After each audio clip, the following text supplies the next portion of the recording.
So this is nothing but my Kohlrauschs law. Kohl, Kohlrauschs, Rausch, Kohlrauschs law, respectively.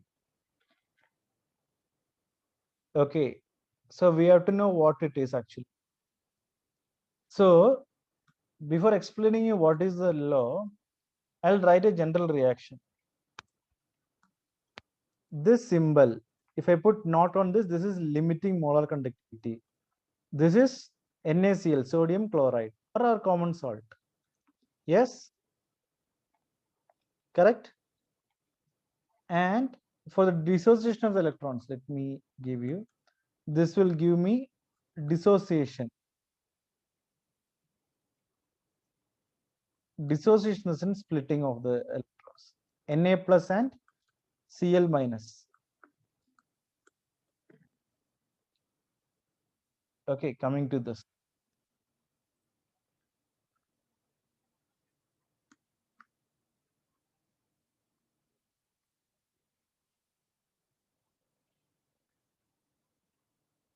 So what it is generally here, generally what I can say is, correct, this is the limiting molar conductivity of an electrolyte. Electrolyte here is sodium chloride, NaCl, the common salt. Correct. This is sum of what? This is Na plus and Cl is what actually? Na plus is what? The positive ion, right? Correct. It is sum of the cation and the negative ion is our anion respectively. So what is nothing but this Kohlrauschs law? Yes, it states about the migration of ions, the movement of ions actually. Migration of ions. But here the ions are what? Independent in nature. Na plus and Cl minus. They are all independent in nature. Correct.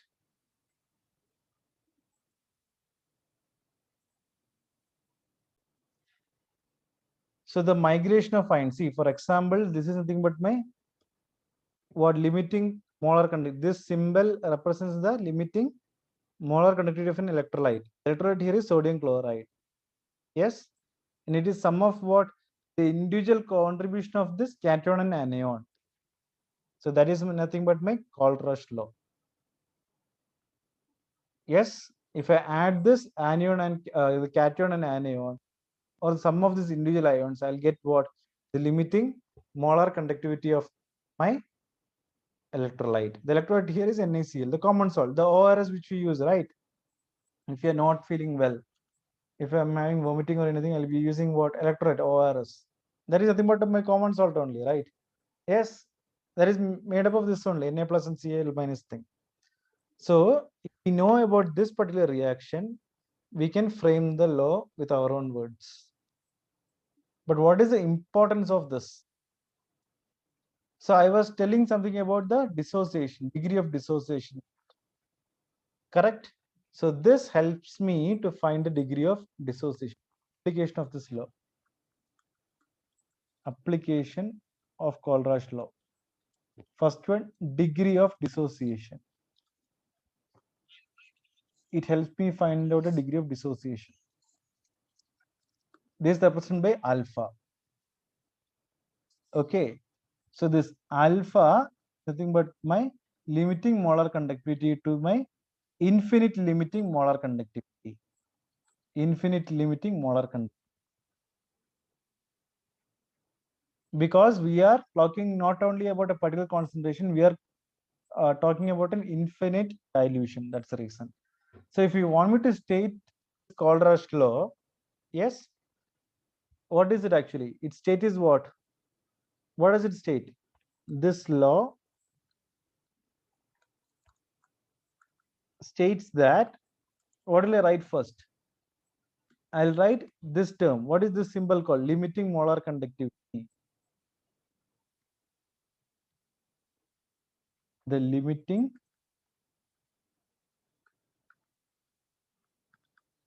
molar conductivity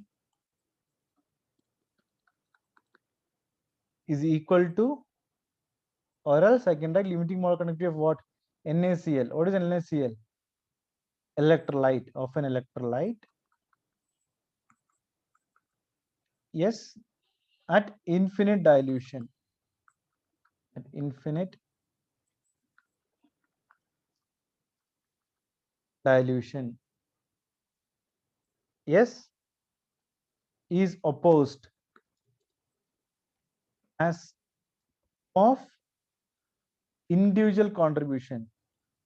Sum of individual contribution. The individual contribution in the sense it is nothing but the sodium Na plus and Cl minus ions respectively. That is of anion and cation respectively. Cation here is the positive ion. Anion is the negative of the electrolyte. This is my statement here. The above one is my statement. Statement of Kohlrauschs law.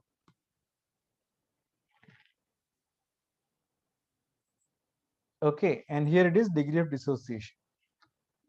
This is limiting, this is what molar conductivity, and this is infinite molar conductivity. Yes, that is the first application. Next thing, it helps us to calculate what? What is the next application number 2 for this? Yes, it helps us to calculate the limiting molar conductivity of weak electrolyte. Limiting molar conductivity of weak electrolyte respectively. Okay, so these are the two main applications of Kohlrauschs law. Okay, so very easy thing. Only if you know the, if you can understand this particular thing, it's very easy for me to study. Now coming to my next thing. So this I'm already, I think most of you will know it. Again, coming to 10th standard. I'm drawing the triangle here.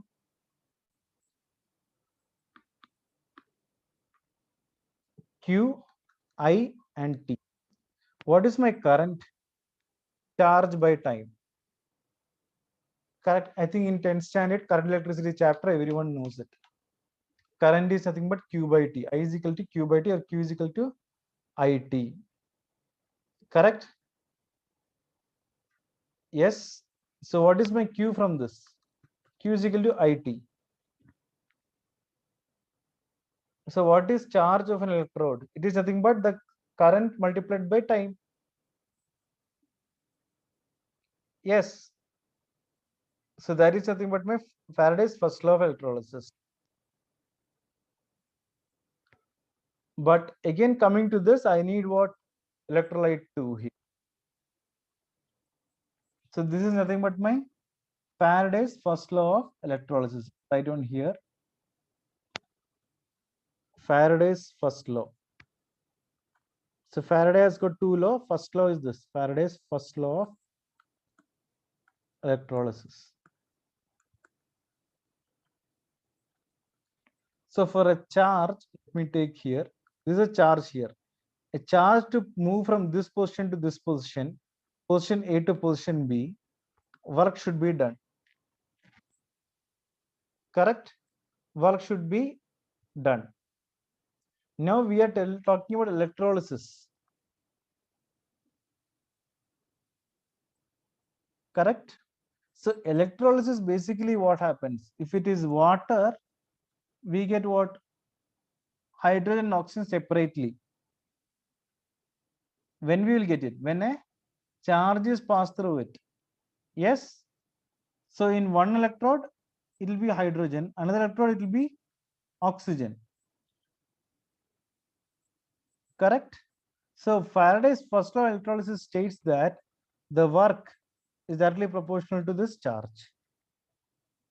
But what is my charge actually? Charge is IT, current and time. So in order to make it equal, I use a proportionality constant Z. That's it. W is equal to ZIT. This is my Faraday's first law of electrolysis.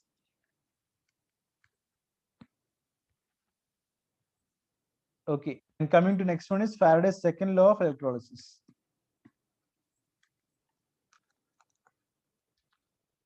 Faraday's second law of electrolysis.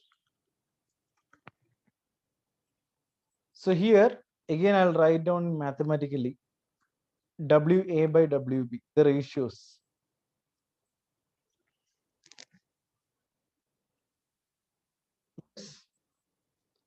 So what does this W indicate? The weight.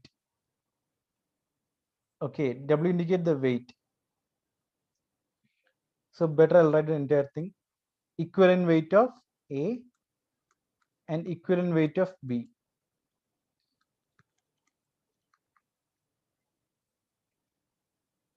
So suppose let's consider. So guys, listen very carefully here. Suppose let us consider a solution with two different electrolytes.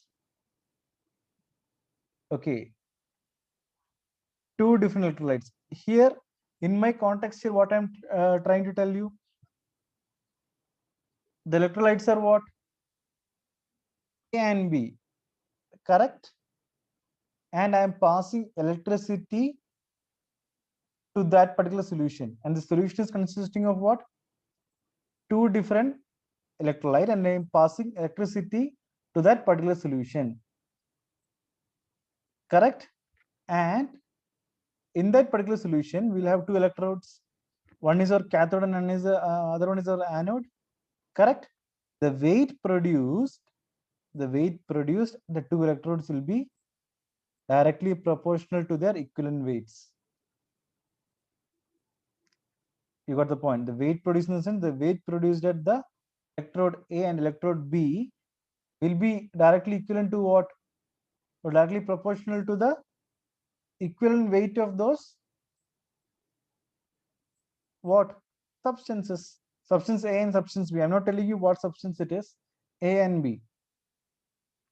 So what is this Faraday's second law of electrolysis, or how can I state that thing? I can state it when the same quantity of electricity is passed through a solution of different electrolytes, correct?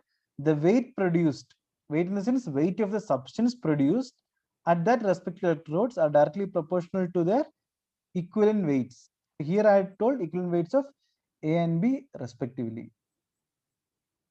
So this is nothing but my Faraday's second law. The most important thing is electrolysis in the sense electricity is passed through the solution. But here the solution is of what? Different electrolytes. Yes. Okay, so that is a key point here. I'll write down here what is the statement in this.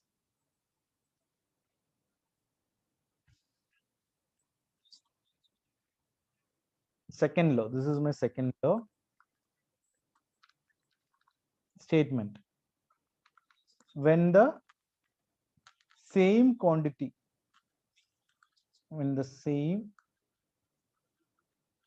quantity of electricity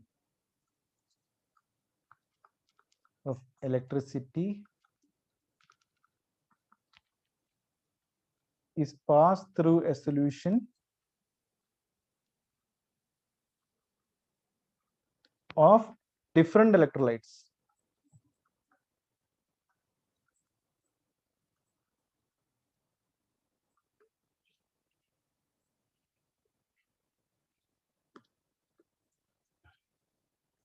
Thus, the weight of the substance,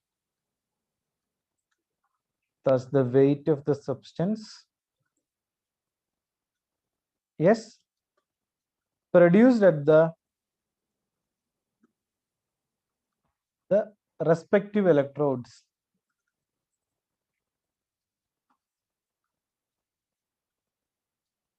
yes, are directly proportional to their equivalent weight.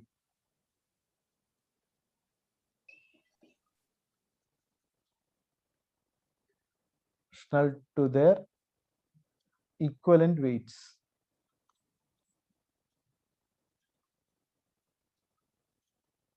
This is my Faraday's second law of electrolysis. But how do you remember this? By this. Weight of A and weight of B is equal to equivalent weight of A to the equivalent weight of B. That's how we remember. And one more thing which I told you, Faraday's constant, that will be 96,500. That will be given in the question.